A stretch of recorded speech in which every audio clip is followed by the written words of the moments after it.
আপনি দেখেন 2019-এর আজহারি এই একটি 6 প্যাকস আলোচনা নিয়ে বাংলাদেশের স্বনামধন্য কিছু আলেমে দিন ওনার বিরুদ্ধে লেগেই থাকলো, বলতেই থাকলো কাফের কাফের কাফের। এই কাফের কাফের বলে আল্লাহ তাআলার তাকে এতটা কবুল করলেন আর জাতির কাছে এতটা পরিচিত হলেন, এখন জনপ্রিয়তার শীর্ষে আকাশচুম্বী জনপ্রিয়তা তার। এনায়েতুল্লাহ আব্বাসী সাহেবের কাফের ফতোয়া আর আজহারি সাহেবের 6 প্যাকস নিয়ে আলোচনা করে কেউ পক্ষে আর বিপক্ষে থেকে মাঝপথে আরো কিছু লোক ভাইরাল হয়ে গেছে। তিনি এই এত ব্যস্ততার মধ্য দিয়ে, ব্যাকুলতার মধ্য দিয়ে, দেশ ত্যাগ করার পরেও দিনের খেদমতের মধ্য দিয়েও তিনি আলহামদুলিল্লাহ জাতির জন্য একটি দারুণ উপহার জাতির সামনে পেশ করেছেন, যেটা হচ্ছে এক নজরে আল কোরআন। এক নজরে আল কোরআন একটি চমৎকার তাফসীর, ব্যাখ্যা বিশ্লেষণ সহ চমৎকার একটি তাফসীর লিখেছেন। কেউ কেউ আবার এটার বিরোধিতা করছে। আল্লামা সাঈদী রাহিমাহুল্লাহর কারারুদ্ধ জীবন থেকে শাহাদাতের পর থেকে এই একবিংশ শতাব্দীতে বাঙালি জাতির জন্য, পৃথিবীর মুসলিম জাতির জন্য আল্লাহ তাআলা এই বাংলাদেশের ভৌগোলিক অবস্থান সেই কুমিল্লার পরমতলা মুরাদনগর আর ঢাকা ফার্মের মোড়ে অবস্থান আল্লামা মিজানুর রহমান আজহারিকে দিয়েছেন এমন একটি অন্যতম নিয়ামত। আল্লামা মিজানুর রহমান আজহারি আলহামদুলিল্লাহ আল্লাহ তাআলা অলরাউন্ডার, যেমন সৌন্দর্য দিয়েছেন, কণ্ঠ দিয়েছেন, প্রতিভা দিয়েছেন, এলেম দিয়েছেন, এনভায়রনমেন্ট উপস্থাপন করার মতো অন্যরকম একটি পাওয়ার আল্লাহ তাআলা তাকে দিয়েছেন। দেন নাই? আপনি দেখেন 2019-এর আজহারি এই একটি 6 প্যাকস আলোচনা নিয়ে বাংলাদেশের স্বনামধন্য কিছু আলেমে দিন ওনার বিরুদ্ধে লেগেই থাকলো, বলতেই থাকলো কাফের কাফের কাফের। এই কাফের কাফের বলে আল্লাহ তাআলার তাকে এতটা কবুল করলেন আর জাতির কাছে এতটা পরিচিত হলেন, এখন জনপ্রিয়তার শীর্ষে আকাশচুম্বী জনপ্রিয়তা তার। শুধু বাংলাদেশ, পৃথিবীর বহু ইসলামী রাষ্ট্রে এটা আল্লাহ তাআলার দেয়া নিয়ামত, বিরোধিতা করে আটকায় রাখা যায় না। কিছু লোক আছে ওই 6 প্যাক এনায়েতুল্লাহ আব্বাসী সাহেবের কাফের ফতোয়া আর আজহারি সাহেবের 6 প্যাকস নিয়ে আলোচনা করে কেউ পক্ষে আর বিপক্ষে থেকে মাঝপথে আরো কিছু লোক ভাইরাল হয়ে গেছে। আল্লাহ তাআলা স্পেশাল কিছু মানুষকে এক্সট্রা কিছু গুণ দেন, কিছু কোয়ালিটি দেন। এটা অন্যেরা চাইলেও দাবায় রাখতে পারে না, আবার হিংসা করেও পিছিয়ে দিতে পারে না, বরং হিংসা আর সমালোচনা করে তাকে আরো অনেক দূর এগিয়ে দেয়। যেমন আলহামদুলিল্লাহ ভারতের ডক্টর জাকির নায়েক আল্লাহ তাআলার পক্ষ থেকে জাতির জন্য একটি নিয়ামত বর্তমান বিশ্বে। তিনি যেভাবে তথ্যভিত্তিক আয়াত নাম্বার, সূরা নাম্বার, হাদিস নাম্বার দিয়ে, রেফারেন্স দিয়ে ইসলামের বিভিন্ন বিষয় ভিত্তিক বক্তব্য দিয়েছেন, এটা জাতির জন্য একটি নিয়ামত। জাকির নায়েক যতটা পরিচিত হয়েছেন এতটা পরিচিত হতো না এত তাড়াতাড়ি যদি তার এন্টিপক্ষ বিরোধীরা তার বিরুদ্ধে সমালোচনা না করতেন। একদিকে তিনি তার গুণ দিয়ে দ্রুত এগিয়ে গিয়েছেন, পরিচিত হয়েছেন, অন্যদিকে তার বিরুদ্ধবাদী, তার এন্টিপক্ষ তার বিরুদ্ধে সমালোচনা করে তাকে আরো দ্রুত পরিচিত করে দিয়েছে। ভাই আপনি বাজারে যাবেন এই রাস্তায়, ওই আরেকটা রাস্তা আছে মনে করেন বাম দিকে, ওই দিকে গেলে যাওয়া যায়, কিন্তু 3 জনে দাঁড়ায় বলতেছে সাবধান ওই রাস্তায় কিন্তু আজকে যাইও না। কিছুই নাই, কিন্তু আপনার মধ্যে একটা আগ্রহ জাগবে ওই রাস্তায় যাওয়া দরকার, না করলো কেন? কিছু না কিছু আছে। কি বলেন, ঠিক না? বাংলাদেশের জন্য, এই বাংলাদেশে একবিংশ শতাব্দীতে আল্লামা সাঈদী রাহিমাহুল্লাহর কারারুদ্ধ জীবন থেকে শাহাদাতের পর থেকে এই একবিংশ শতাব্দীতে বাঙালি জাতির জন্য, পৃথিবীর মুসলিম জাতির জন্য আল্লাহ তাআলা এই বাংলাদেশের ভৌগোলিক অবস্থান সেই কুমিল্লার পরমতলা মুরাদনগর আর ঢাকা ফার্মের মোড়ে অবস্থান আল্লামা মিজানুর রহমান আজহারিকে দিয়েছেন এমন একটি অন্যতম নিয়ামত। আল্লামা মিজানুর রহমান আজহারি, আলহামদুলিল্লাহ, আল্লাহ তাআলা অলরাউন্ডার, যেমন সৌন্দর্য দিয়েছেন, কণ্ঠ দিয়েছেন, প্রতিভা দিয়েছেন, এলেম দিয়েছেন, এনভায়রনমেন্ট উপস্থাপন করার মতো অন্যরকম একটি পাওয়ার আল্লাহ তাআলা তাকে দিয়েছেন। দেন নাই? আপনি দেখেন 2019-এর আজহারি এই একটি 6 প্যাকস আলোচনা নিয়ে বাংলাদেশের স্বনামধন্য কিছু আলেমে দ্বীন ওনার বিরুদ্ধে লেগেই থাকলো, বলতেই থাকলো কাফের কাফের কাফের। এই কাফের কাফের বলে আল্লাহ তাআলা তাকে এতটা কবুল করলেন আর জাতির কাছে এতটা পরিচিত হলেন, এখন জনপ্রিয়তার শীর্ষে, আকাশচুম্বী জনপ্রিয়তা তার। শুধু বাংলাদেশ, পৃথিবীর বহু ইসলামী রাষ্ট্রে এটা আল্লাহ তাআলার দেয়া নিয়ামত, বিরোধিতা করে আটকায় রাখা যায় না। কিছু লোক আছে ওই 6 প্যাক এনায়েতুল্লাহ আব্বাসী সাহেবের কাফের ফতোয়া আর আজহারি সাহেবের 6 প্যাকস নিয়ে আলোচনা করে কেউ পক্ষে আর বিপক্ষে থেকে মাঝপথে আরো কিছু লোক ভাইরাল হয়ে গেছে। প্রিয় ভাইরা, বাংলাদেশে তার থাকার মতো জায়গা হয় নাই, কারণ তাগুতের হাতে ছিল রাষ্ট্র। স্বৈর শাসকদের, অত্যাচারী শাসকদের দুর্নীতির কারণে, অত্যাচারের কারণে বাধ্য হয়ে দেশ ছেড়ে চলে যেতে হয়েছিল মালয়েশিয়ায়। কিন্তু আল্লাহ তাআলা যাকে দ্বীনের খেদমতের জন্য কবুল করেন, সে যেখানেই যাক তাকে দিয়ে দ্বীনের কাজটা করান। অতএব সেই মালয়েশিয়াতে বসেও বিশ্বব্যাপী দ্বীনের খেদমত তিনি করেছেন, করেন নাই? আলহামদুলিল্লাহ। তিনি এই এত ব্যস্ততার মধ্য দিয়ে, ব্যাকুলতার মধ্য দিয়ে, দেশ ত্যাগ করার পরেও দ্বীনের খেদমতের মধ্য দিয়েও তিনি আলহামদুলিল্লাহ জাতির জন্য একটি দারুণ উপহার জাতির সামনে পেশ করেছেন, যেটা হচ্ছে এক নজরে আল কোরআন।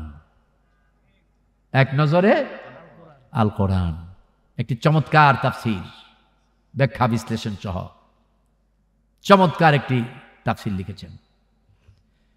কেউ কেউ আবার এটার বিরোধিতা করছে, প্রতিহিংসার অগ্নিতে জ্বলে, যে তিনি আরব দেশের একজন শায়েখ মাদ মিতসুয়াদ, শাইখের নাম হচ্ছে, এর মুসান্নাফ নাকি ফাউজি, যে ওনার কিতাবকে হুবহু ফলো করেছেন। ভাই, একটি কিতাব কখনো হুবহু ফলো হয় না। তিনি সে কিতাবটা, তার কাছে তাফসীরটা ভালো লেগেছে, সেজন্য ওইটাকে সামনে রেখে তার নিজের প্রতিভা দিয়ে অ্যাড করে আরো নতুন নতুন অনেক তথ্য দিয়ে একটি বাংলায় ওইটার চাইতে আরো উন্নত, আরো লেটেস্ট একটি তাফসীর বাঙালি জাতির হাতে তুলে দিয়েছেন। এই অবদান, এই নিয়ামতকে অস্বীকার করার মতো নয়।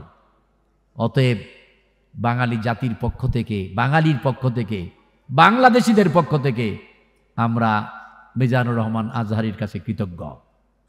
আল্লাহর কাছে তার সুন্দর সুদীর্ঘ হায়াত এবং উত্তরসূরিদের থেকে এর সাইতে সুযোগ্য আলেম আল্লাহ যেন দেয়, আমরা সেটা প্রার্থনা করছি। তার এই খেদমতকে আল্লাহ তাআলা কবুল করুন। তিনি বাংলা ভাষায় তো একটি চমৎকার তাফসীর এক নজরে আল কোরআন দিতে পেরেছেন। এই খেদমতটি চারটেখানে কথা নয়। আল্লামা কোরআনের নন্দিত পাখি আল্লামা দিলওয়ার হুসাইন সাইদি রাহিমাহুল্লাহ, আল্লাহ তাকে শহীদের মর্যাদা দান করুন, জেলখানায় বসে বসে তাফসীর লিখে ফেলেছেন। লিখেন নাই? আল্লাহু আকবার। এজন্য ভাই, আল্লাহ যাকে কবুল করেন, সে যেখানে যেভাবে যে অবস্থায় থাকুক, দ্বীনের খেদমতেই লেগে থাকেন, আল্লাহর গোলামিতেই লেগে থাকেন। আর আল্লাহ যাকে কবুল করে না, সে মসজিদের মিম্বরে বসেও হক কথা বলতে পারে না, মাহফিলের চেয়ারে প্রধান বক্তা হয়েও কোরআনের কথা বলতে পারে না। মূল কথা হচ্ছে আল্লাহ কাকে কবুল করছেন, কাকে চাচ্ছেন। আজকে আমরা শিক্ষা গ্রহণ করুন। মাহফিল আসবে, পরিবর্তন হবেন না, এই মাহফিলের দরকার নেই। মাহফিল হবে, ব্যক্তি, পরিবার, সমাজ ইসলামী আদর্শে আদর্শিত হবে না, উন্নয়ন হবে না, ত্রুটিমুক্ত হবে না। এই মাহফিল করে খালি ঘিরে বিরিয়ানি খাইয়া, খিচুড়ি খাইয়া টাকা নষ্ট করে লাভ নাই। পরিবর্তন হতে হবে, সংশোধন হতে হবে। আল্লাহ রাব্বুল আলামিন বলেছেন, ইউসলিহ লাকুম আমালাকুম, তুমি তোমার কাজগুলোকে তুমি পরিবর্তন করো, সংশোধন করো। ওয়াগফির লাকুম যুনুবাকুম, আমি আল্লাহ তোমার গুনাহগুলোকে মাফ করে দেব। সংশোধন হতে চান না? ফিরে আসতে চান না রাসূলুল্লাহর আদর্শে? তাহলে 3 নাম্বার হলো আপনি মাফ করে দিতেন। কিন্তু আমাদের সমাজে, আমাদের মাঝে অনেক মানুষ আছে, হায় রে, একটু কোনো রকম একটা ঘটনা ঘটছে, 2টা কথা হইছে, বা একটু মারামারি হইছে, বা একটু হক নিয়ে পাড়াপাড়ি হইছে, ভাই আর বোন কথা বলে না। আছে না নাই? বছরের পর বছর, মাসের পর মাস চলে যায়, বোনের সাথে কথা বলে না ভাই, ভাইয়ের সাথে কথা বলে না বোন, মায়ের সাথে কথা বলে না সন্তান। এমনও আছে, এমনও ছেলে আছে মায়ের সাথে কথা বলে না। আছে কি নাই? আমার স্পষ্ট মনে আছে, আমার এক ভাবি বলতেছে যে ভাই, আজকে 10 বছর হলো আমার বড় ছেলে আমার সাথে কথা বলে না। আমি তার দিকে তাকায়া থাকি, চোখের থেকে পানিগুলো ছেড়ে দেই মনের অজান্তে। অপেক্ষায় আছি কবে আমার ছেলেটা আমাকে মা করে ডাক দিবে, আমার তার কণ্ঠের আওয়াজটা আমার কানে মা বলে পৌঁছায় দিবে। আমি শোনা মাত্র অস্থির হয়ে গেলাম, ছেলেটিকে ডাকালাম, আমার চেয়ে বয়সে বড়, ডাকালাম, অনেক কিছু বুঝালাম, 2 মা ছেলেকে মীমাংসা করে দিলাম, মা বলে ডাকালাম, ছেলে বলে আদর করালাম। আমার কাছে মনে হচ্ছিল যেন কত একটি সুন্দর ভালো কাজ করতে পেরেছি, আত্মার একটা দারুণ শান্তি যেন খুঁজে পাচ্ছি।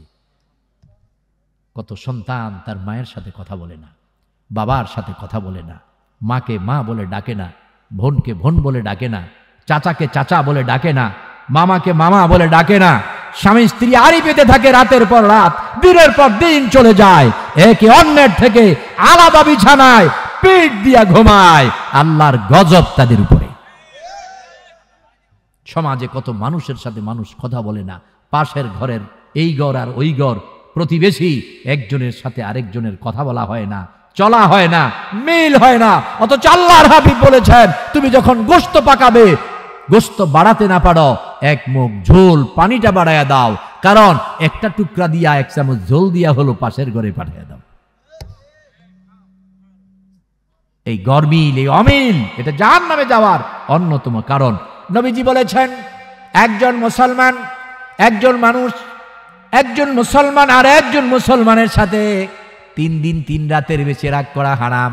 আল্লাহর হাবিব বলেছেন, ঝগড়া হতে পারে, ভুল বুঝাবুঝি হতে পারে, ভুল হতে পারে, কিন্তু দুজনের মধ্যে যে প্রথম কথা বলবে, প্রথম সালাম দেবে, প্রথম কৌশল বিনিময় করবে, আল্লাহ রাব্বুল আলামিন তাকে আগে জান্নাতে দেবে।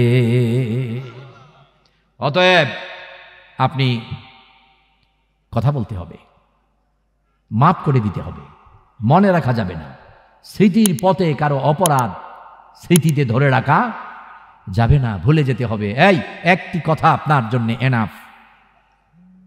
যেই কয়েকটা অপরাধের কারণে আপনি তার সাথে দুঃসম্পর্ক তৈরি করলেন, কথা বলা বন্ধ করে দিলেন, সম্পর্ক ছেড়ে দিলেন, আপনি কি একবার ভেবে দেখেছেন এর চাইতে কত হাজার হাজার অপরাধ আপনি আল্লাহর সাথে করছেন?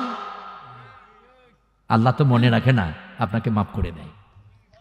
বান্দা আল্লাহকে ভুলে গেলেও আল্লাহ বান্দাকে ভুলে যায় না। বান্দা আল্লাহকে না ডাকলেও আল্লাহ বান্দাকে ডাকে।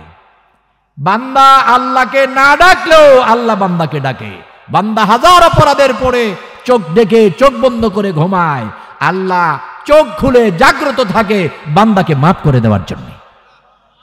এই জন্য আপনার আমার অভ্যাস অপরাধ করা, আর আল্লাহর অভ্যাস হচ্ছে মাফ করে দেওয়া। এই জন্য 100 বছরের সহস্র অপরাধ আল্লাহ 1 সেকেন্ডেই মাফ করে দেন, 1 সেকেন্ডেই কি মাফ করে দেন। অতএব 3 নাম্বার গুণ যেটা নবীকে আল্লাহ দিয়েছিলেন সেটা কি? ফাফু আনহুম ওয়াস্তাগফির লাহুম। ও নবী, আপনি মাফ করে দিতেন, আপনি ক্ষমা করে দিতেন, আপনি মনে রাখতেন না।